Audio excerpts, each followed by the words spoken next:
Lamb to the Slaughter by Roald Dahl. The room was warm, the curtains were closed, the 2 table lamps were lit. On the cupboard behind her there were 2 glasses and some drinks. Mary Maloney was waiting for her husband to come home from work. Now and again she looked at the clock, but without anxiety. She merely wanted to satisfy herself that each minute that went by made it nearer the time when he would come home. As she bent over her sewing, she was curiously peaceful. This was her 6th month expecting a child. Her mouth and her eyes, with their new calm look, seemed larger and darker than before. When the clock said 10 minutes to 5, she began to listen, and a few moments later, punctually as always, she heard the car tyres on the stones outside, the car door closing, footsteps passing by the window, the key turning in the lock. She stood up and went forward to kiss him as he entered. "Hello, darling," she said. "Hello," he answered. She took his coat and hung it up. Then she made the drinks, a strong one for him and a weak one for herself.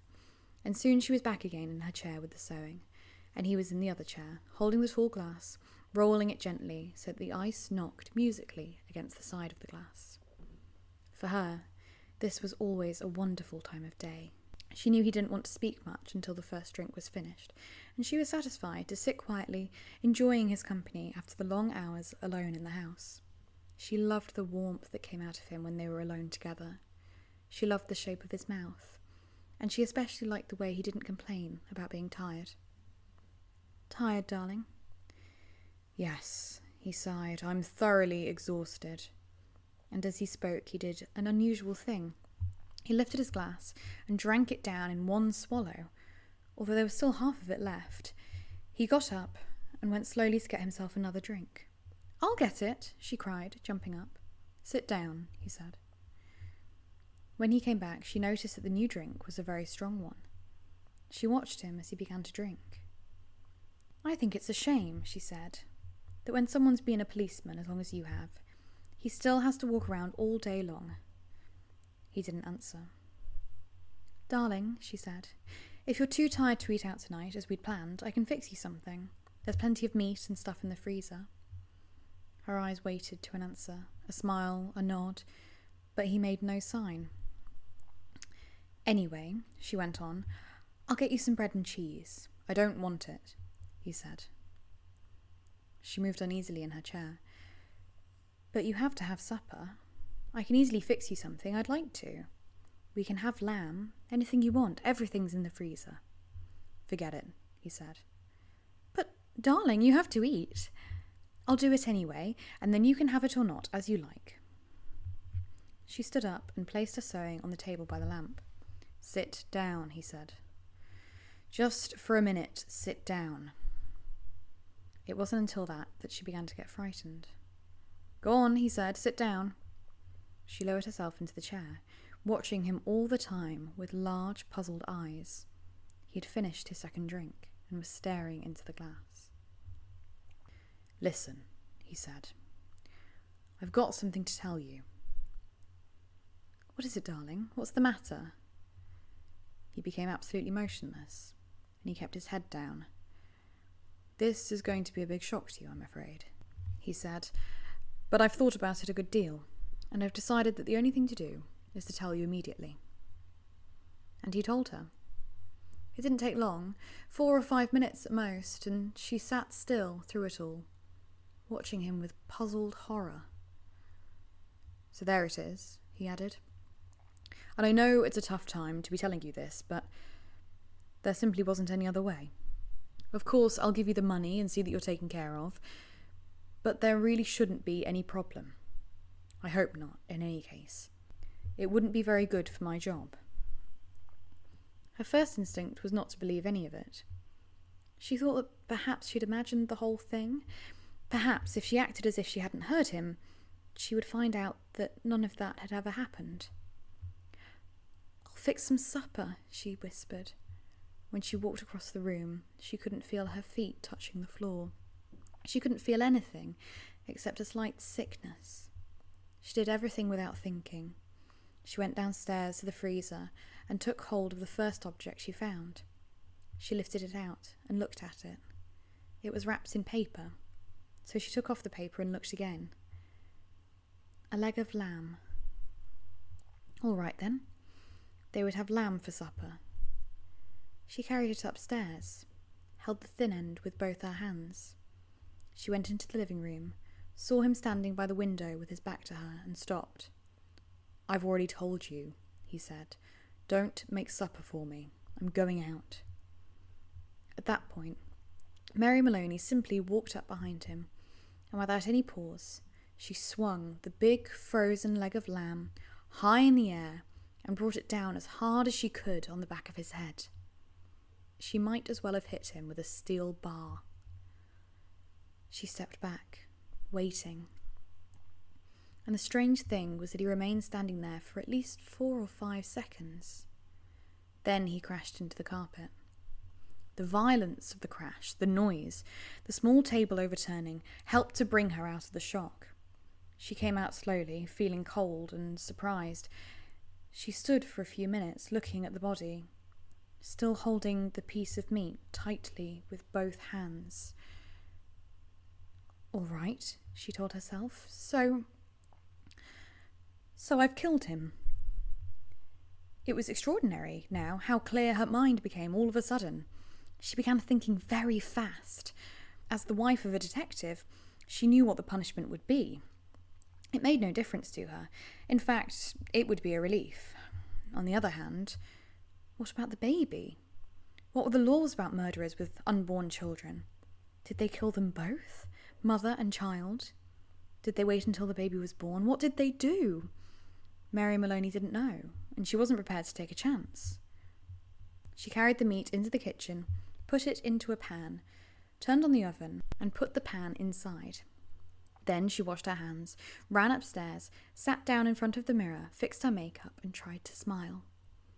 The smile was rather peculiar. She tried again. "Hello, Sam," she said brightly, aloud. The voice sounded peculiar too. "I want some potatoes, Sam. Yes, and perhaps a can of beans." That was better. Both the smile and the voice sounded better now. She practiced them several times more. Then she ran downstairs, took her coat, and went out the back door, through the garden into the street. It wasn't 6 o'clock yet, and the lights were still on in the neighbourhood grocery. "Hello, Sam," she said brightly, smiling at the man in the shop. "Good evening, Mrs. Maloney. How are you?" "I want some potatoes, please, Sam. Yes, and perhaps a can of beans, too. Patrick's decided he's tired, and he doesn't want to eat out tonight," she told him. "We usually go out on Thursdays, you know, but I don't have any vegetables in the house." "Then how about some meat, Mrs. Maloney?" asked the grocer. "No, I've got meat, thanks. I've got a nice big leg of lamb from the freezer." "Do you want these potatoes, Mrs. Maloney?" "Oh, yes, they'll be fine. £2, please." "Anything else?" The grocer turned his head to one side, looking at her. "How about dessert? What are you going to give him for dessert? How about a nice piece of cake? I know he likes cake." "Perfect," she said. "He loves it." And when she'd bought and paid for everything, she gave her brightest smile and said, "Thank you, Sam. Good night." And now she told herself as she hurried home, she was returning to her husband and he was waiting for his supper. She had to cook it well and make it taste as good as possible, because the poor man was tired, and if she found anything unusual or terrible when she got home, then it would be a shock, and she would have to react with grief and horror. Of course, she was not expecting to find anything unusual at home. She was just going home with the vegetables on Thursday evening to cook dinner for her husband. That's the way, she told herself. Do everything normally. Keep things absolutely natural, and there'll be no need for acting at all. As she entered the kitchen by the back door, she was quietly singing to herself. "Patrick," she called, "how are you, darling?" She put the package on the table and went into the living room, and when she saw him lying there on the floor, it really was a shock. All the old love for him came back to her, and she ran over to him, knelt down beside him, and began to cry, hard. It was easy, no acting was necessary. A few minutes later, she got up and went to the phone. She knew the number of the police station, and when the man at the other end answered, she cried to him, "Quick, come quickly! Patrick's dead!" Who's speaking? Mrs. Maloney, Mrs. Patrick Maloney. Do you mean that Patrick's dead? I think so, she cried. He's lying on the floor, and I think he's dead. We'll be there immediately, the man said. The car came very quickly, and when she opened the front door, 2 policemen walked in. She knew them both. She knew nearly all the men at the police station. She fell into Jack Noonan's arms, crying uncontrollably. He put her gently into a chair. Is he dead? She cried. I'm afraid he is. What happened? In a few words, she told her story about going to the grocer and coming back when she found him on the floor. While she was crying and talking, Noonan found some dried blood on the dead man's head. He hurried to the phone. Some other men began to arrive. A doctor, 2 detectives, a police photographer, and a man who knew about fingerprints. The detectives kept asking her a lot of questions. They always treated her kindly. She told them how she'd put the meat into the oven. It's there now. And how she had gone to the grocer's for vegetables, and how she had come back to find him lying on the floor. The 2 detectives were exceptionally nice to her. They searched the house. Sometimes Jack Noonan spoke to her gently. He told her that her husband had been killed by a blow to the back of the head, and they were looking for the weapon. The murderer might have taken it with him, but he might also have thrown it away or hidden it. It's the old story, he said. Get the weapon, and you've got the murderer. Later, one of the detectives sat down beside her. Did she know, he asked, of anything in the house that could have been used as a weapon? Would she look around to see if anything was missing? The search went on. It began to get late. It was nearly 9 o'clock. The men searching the rooms were getting tired. Jack, she said, would you like a drink? You must be extremely tired. Well, he answered, it's not police rules, but since you're a friend. They stood around with drinks in their hands. The detectives were uncomfortable with her, and they tried to say cheering things to her. Jack Noonan walked into the kitchen and came out quickly and said, Look, Mrs. Maloney, did you know that your oven is still on and the meat is still inside? Oh, she said, so it is. I'd better turn it off. She returned with tearful eyes. Would you do me a favour? Here you all are, all good friends of Patrick's, and you're helping to catch the man who killed him. You must be very hungry by now because it's long past your supper time, and I know that Patrick would never forgive me if I let you stay in the house without offering you anything to eat. Why didn't you eat up the lamb in the oven? I wouldn't dream of it, Noonan said. Please, she begged. Personally, I couldn't eat a thing, but it'd be a favour to me if you ate it up. Then you can go on with your work. The detectives hesitated, but they were hungry, and in the end they went into the kitchen and helped themselves to supper.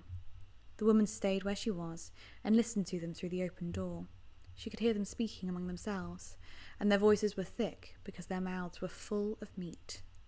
Have some more, Charlie. No, we'd better not finish it. She wants us to finish it. She said we ought to eat it up. That's a big bar the murderer must have used to hit poor Patrick. The doctor says the back of his head was broken to pieces. That's why the weapon should be easy to find. Exactly what I say. Whoever did it, he can't carry a weapon that big around with him. Personally, I think the weapon is somewhere near the house. It's probably right under our noses. What do you think, Jack? And in the other room, Mary Maloney began to laugh.